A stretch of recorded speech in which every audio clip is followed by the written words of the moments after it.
Okay, then. So, an interesting story I read on Eurogamer this week, and Tekken 8 director Katsuhiro Harada has basically stated that Switch 2 port of Tekken 8 could happen, but it's going to require a lot of work to get there.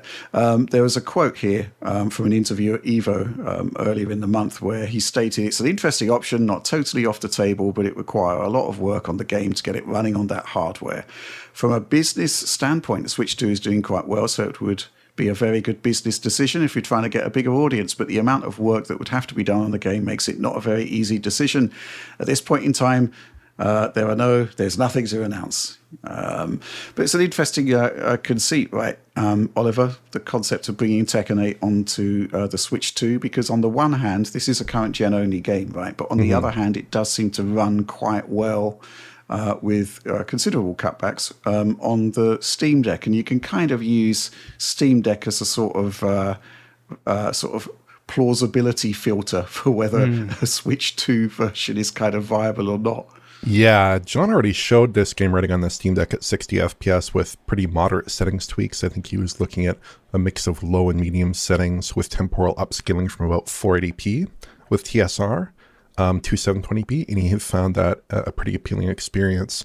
I also did a long piece looking at Steam Deck versus Switch 2 a few weeks ago, and I think it probably suggests that if this game is running on Steam Deck in a saleable shape, it will probably run well on Switch 2, including in its portable mode, in a fairly saleable shape with some work here. I would think that's probably the case. I'm sure it would be a substantial amount of work, but it's critical here.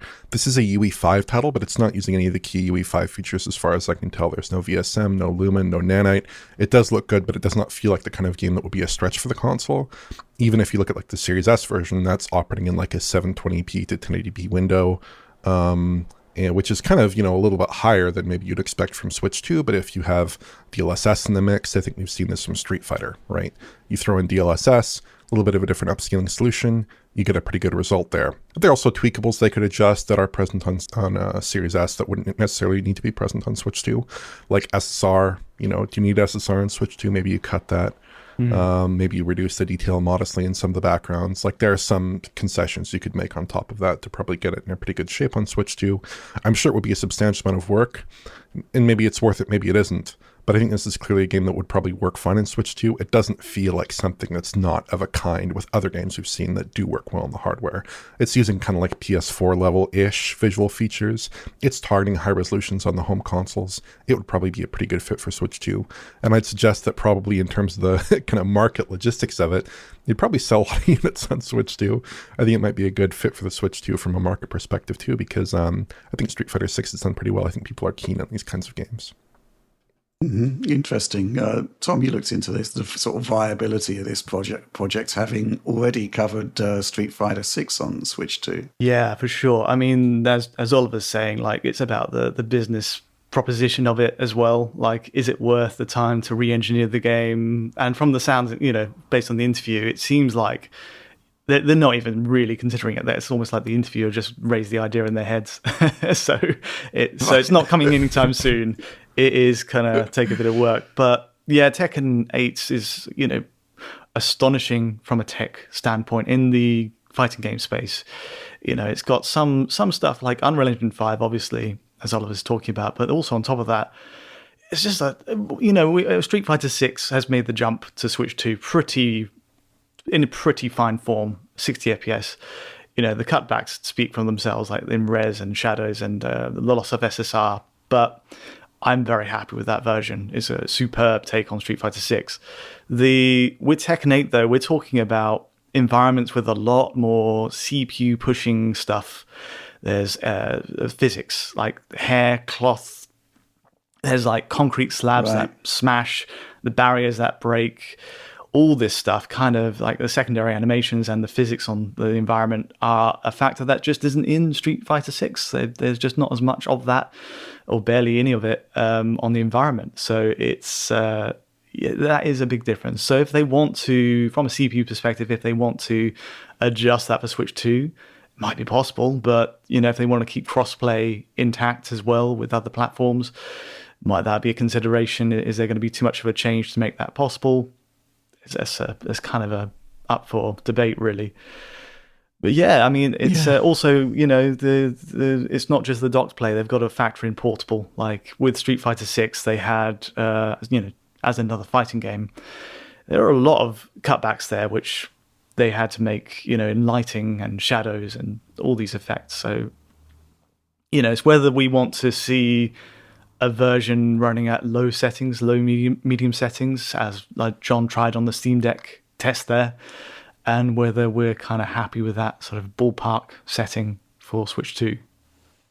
Right. Yeah, it's interesting that you point out the CPU side of the equation, because although we can kind of use Steam Deck as a bellwether for viability of Switch 2 ports, I think one thing that's coming to light now is that the CPU side of the Switch 2 is sort of considerably pared back. It's not quite on the level of the Steam Deck.